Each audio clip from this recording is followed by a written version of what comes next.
Shalom, Yashar Allah. I'd like to begin by giving all praise, glory, and honor to Yahweh, Bahashim, Yahushua, Bahashim, Rakakwadash, whom I worship. Double honors to the elder apostle, the great Muslim, who taught me this truth and sincerity. Salutations be to the hopeful elect who are pushing this word, doing the work, so they may receive their crowns of salvation. May the Lord be with you and grant you his salvation at his appearing. And salutations be to the great cloud of witnesses of Yashar Allah, who are watching, praying, and believing in the true name of Yahweh Ba'ashim Yahushua and his true word. Alright? His true gospel, like great Millstone is teaching. May the Lord be with them and grant them salvation. As always, I'm going to play the recap and then proceed to the next part. Shalom.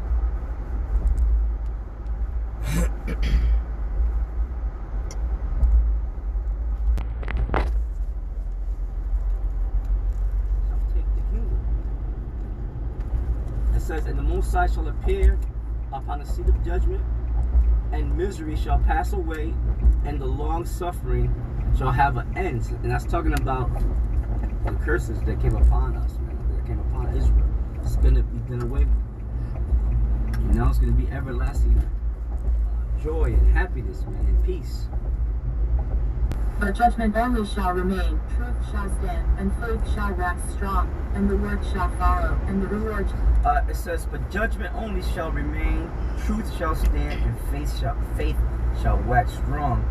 The faith of the saints is waxing strong now. In the word of Yahweh, in the true word of Yahweh Ba'ashim Yahushua, man, in his true and holy name. It's waxing strong, man. The gospel has done spread throughout the whole entire globe. And Yahweh told his disciples that when this gospel shall be preached throughout the whole entire world in the sense of the whole earth, the whole world, oikomen, right? That the end, then shall the end come. So we're very close to that time,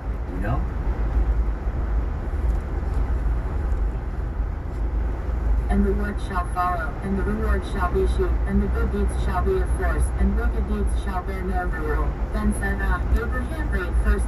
It says, and the work shall follow, and the reward shall be shown, and the good deeds shall be a force, and wicked deeds shall bear no rule. That's the kingdom. See, after the elect done did the work, right? Went out, preached the word. They were in season, out of season, non-stop, faithful, teaching, right? Doing the thing that is good, that we're supposed to do. It says then the reward that Yahweh has for his elect shall be shown, and the good deeds shall be a force, and wicked deeds shall bear no rule. In the kingdom, wicked deeds will bear no rule. Satan will be put down. Satan will be sick on the other nations. That's what's gonna happen there.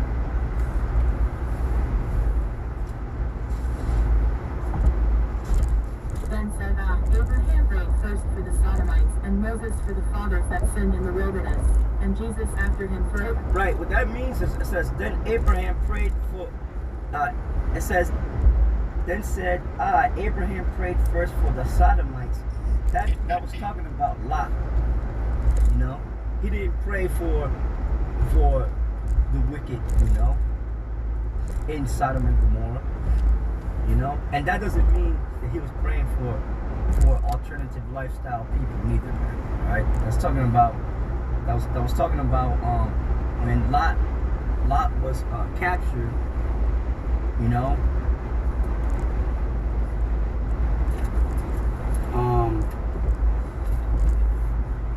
I'm sorry.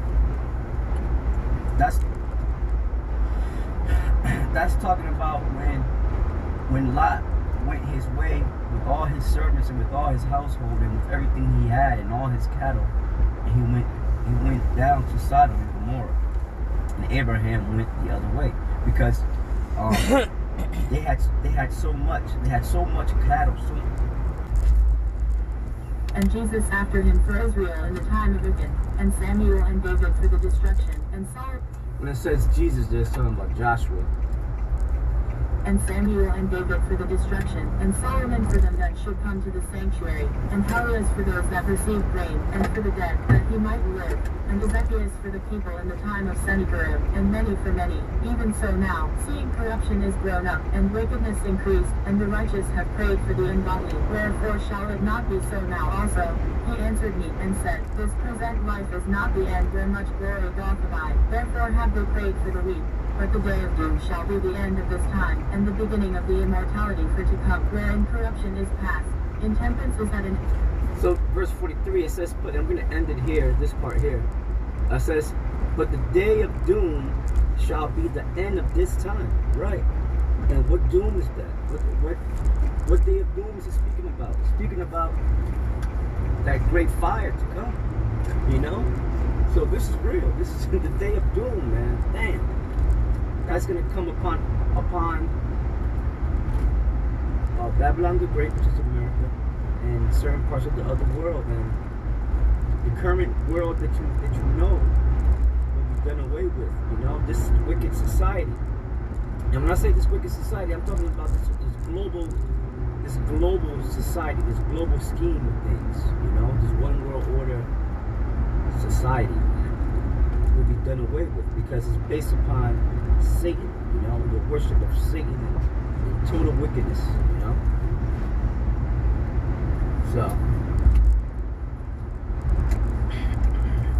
So yeah, so with that, we're gonna end it there. Next part, we're gonna pick up 2nd Ezra, the 7th chapter, and the 44th verse.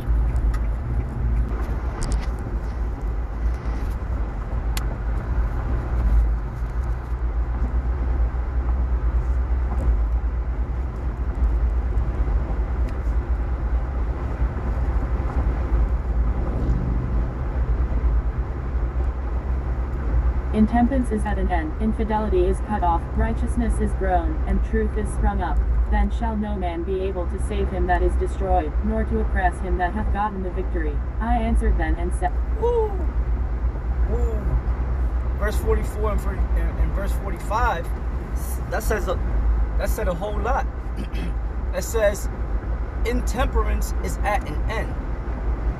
Infidelity is cut off. Infidelity is the people without faith, you know, it's cut off. Righteousness is grown and truth is sprung up. Right now we're living in a time where there is no truth, right? I mean, got the prophets out there speaking the truth, but you know, 2/3 of our people are not hearkening to it. They would have to be destroyed first, and then come back on the other side to get it. So that's speaking about the kingdom, man. I mean, beginning on this side, right? Because the prophets are here teaching the truth, you know, prophesying. But ultimately, the kingdom, man, when all wickedness is put down, finally put down, when Esau and his wicked ass is put down, right? When these nations are put down, which these nations are on the vibration of Esau anyway. Esau rule over them, right? Verse 45, then shall no man be able to save him that is destroyed, right? So the man that's going to be destroyed is Esau, man. He's the wicked man, and nobody's going to be able to save his ass from the destruction, because it's the Most High who's doing it. Nor to oppress him that have gotten the victory, right? And who's going to get the victory? The elect of Israel, right? The elect of Yasharallah.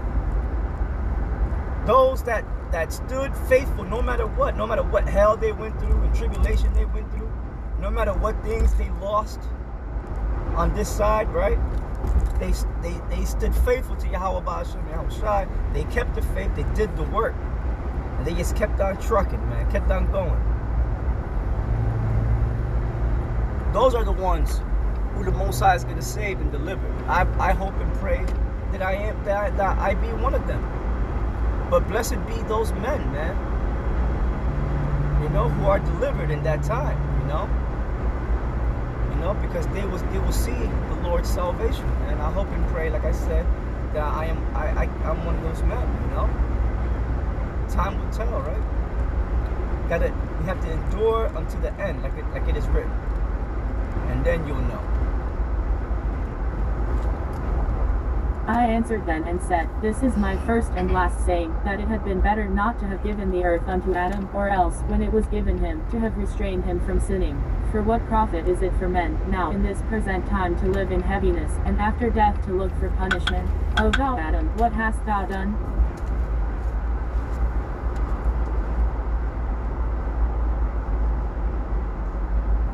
I answered then and said, This is my first and last saying, that it had been better not to have given the earth unto Adam, or else, when it was given him, to have restrained him from sinning.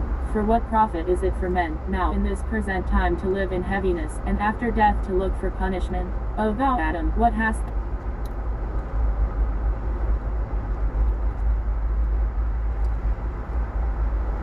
verse 46, it says, I answered then and said, This is my first and last saying, that it had been better not to have given the earth unto Adam, or else when it was given him, to have restrained him from sinning. But it was all set up.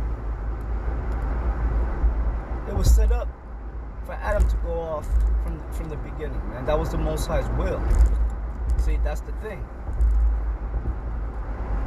The Most High wanted Adam to go off. The Most High wanted the sin, you know, to reign and to come in, you know, so that at the end, he would bring forth this everlasting righteousness, and man would be ultimately gods, angels, Alahayim, on earth. See? So ultimately, it was the Most High's will, man.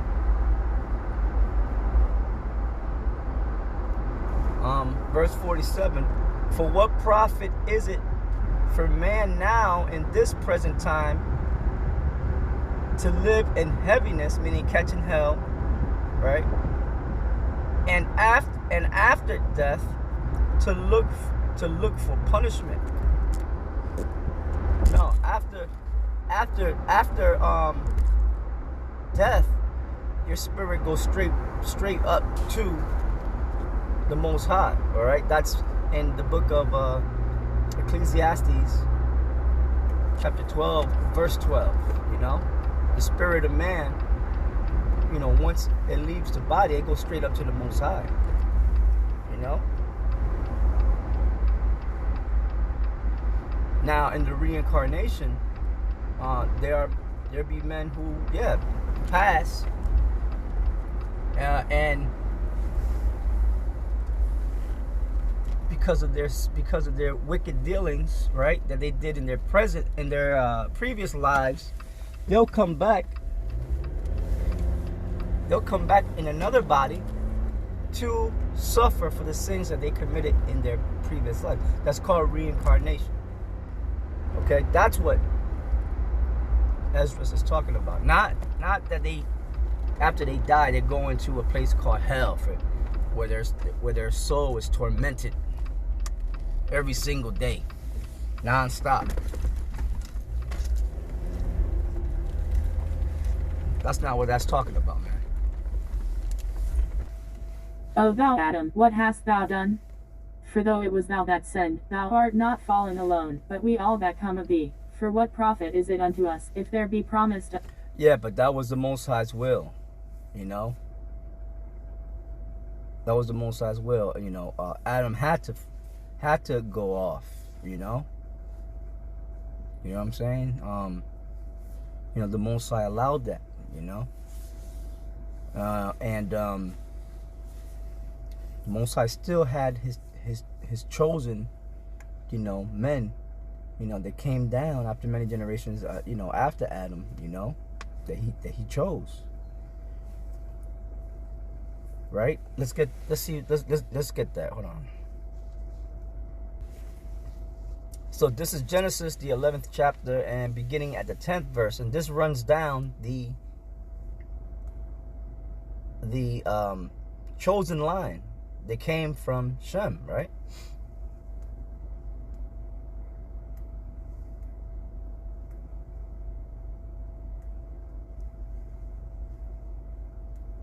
And all these people came out of the three, you know, the world was repopulated after the flood by either one of the world was repopulated after the flood through the children, the sons of Noah, Ham, Shem, and Japheth. And out of Shem, the Lord had a chosen line. Okay. Noah was an Adamite, right? Right, came direct lineage of Adam, direct line, right? But the Most High still had his chosen men. Always did, and always will. So this is Genesis, the 11th chapter, and the 10th verse. These are the generations of Shem. Shem was 100 years old, and begat Arphaxad 2 years after the flood. And Shem lived after he begat Arphaxad 500 years, and begat sons and daughters. So you had Shem, then out of Shem, the chosen line went to Arphaxad. And Shem lived after he begat Arphaxad 500 years, and begat sons and daughters. And Arphaxad lived 35 years, and begat Salah. And Arphaxad lived 35 years, and begat Salah. And Arphaxad lived. Right, and then from Arphaxad, the chosen line went to Salah.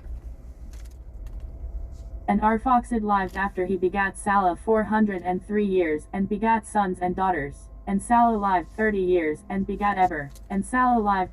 Then it went to Eber. From Salah, if the chosen line went to Eber, okay?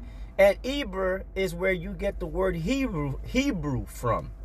When you look it up, when you look the word Eber, is Ibar, and it means from the past. From the past, because that was the language that they spoke. The Lashawan Kodash, what we call the Lashawan Kodash, you know, the holy tongue, which all men spoke in the beginning, before the confusion of the Tower of Babel, right? When the Most High confounded all the languages. Before it said that the world was of one language, of one tongue. What was that tongue? That tongue was Hebrew, okay? What is known as Hebrew, or Ibarium.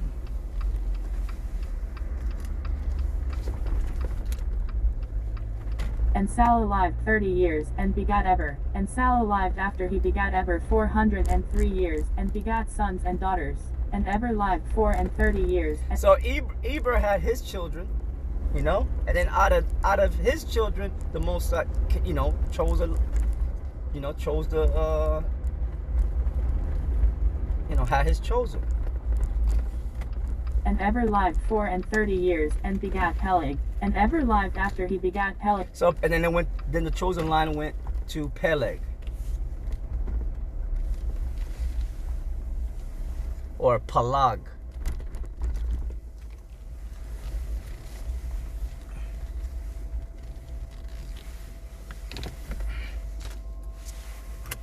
And Eber lived after he begat Peleg 430 years, and begat sons and daughters.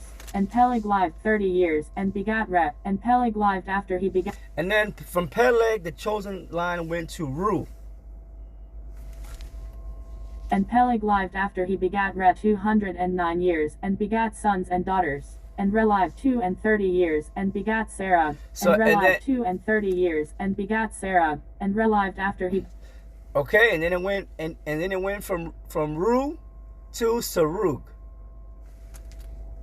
And Reu lived after he begat Serug 207 years, and begat sons and daughters. And Serug lived 30 years, and begat Nahor. And Serug lived 30 years, and begat Nahor. And Serug lived. Then from Sarug, it went to Nahor. And Serug lived after he begat Nahor 200 years, and begat sons and daughters. And Nahor lived 29 years, and begat Terah. And Nahor lived 29 years, and begat Terah. And Nahor lived after. And then from Nahor, it went to Terah. So these are the chosen line, the chosen seed that that the Most High wanted his chosen seed to come through. All right, that's how the Most High did it and set it up.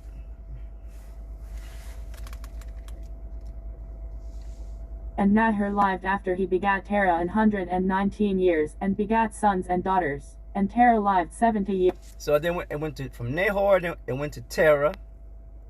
Terah had sons and daughters. And Terah lived 70 years, and begat Abram, Nahor, and Haran. Now these are the generations.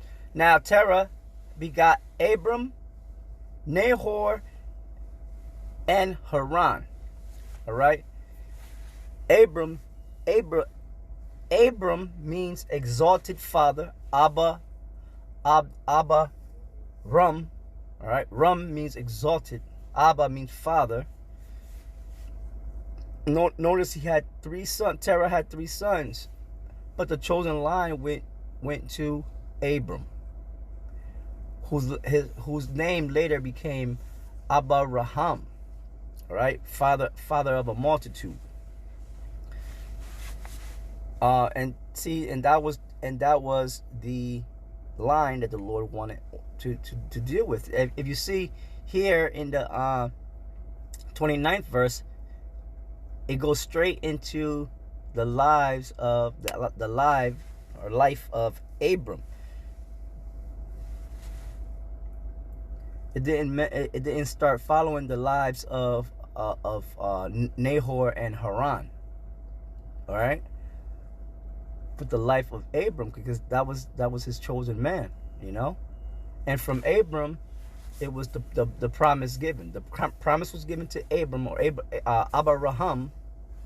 And then from Abraham it went to Isaac, and then from Isaac it went to Jacob, and then from Jacob it went to his 12 sons, the 12 patriarchs of the nation of Israel, man. Because Jacob's name later was changed to Israel. Okay, when Yashar Allah, Prince of the Power, when he wrestles with the angel. All right, so with that, we're gonna pick back up in the next part at